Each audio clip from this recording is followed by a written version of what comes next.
Jedna od najfotografiranijih vožnji na svijetu, ali i jedna od najopasnijih. Put od Novara Elije do Ele traje oko 4 sata i vodi kroz čajna polja, džungle, planinske prevoje i razna sela. Ali iza savršenih fotki krije se i mračna strana. Opasnosti koje ti nitko ne kaže. Svake godine više desetina ljudi strada tijekom ove vožnje, najčešće zbog slikanja u pokretu. Ljudi vise sa vrata, a česte su prepreke, stupovi, tuneli, magla i krivine. Nema zaštitnih ograda, vrata su stalno otvorena, a padovi s vagona česti. Plavi vlak je dio željeznice iz britanskog kolonijalnog doba.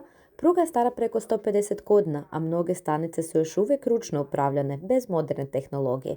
Savjeti za preživljavanje. Ako već visiš, neka to bude dok vlak stoji ili ide lagano, a nekad juri. Obavezno kupi karte unaprijed, druga klasa je najbolja za open door iskustvo. Poštuj lokalce, ovo nije samo Instagram spot, već njihov svakodnevni prijevoz. Onda, tko bi još visio s vlaka?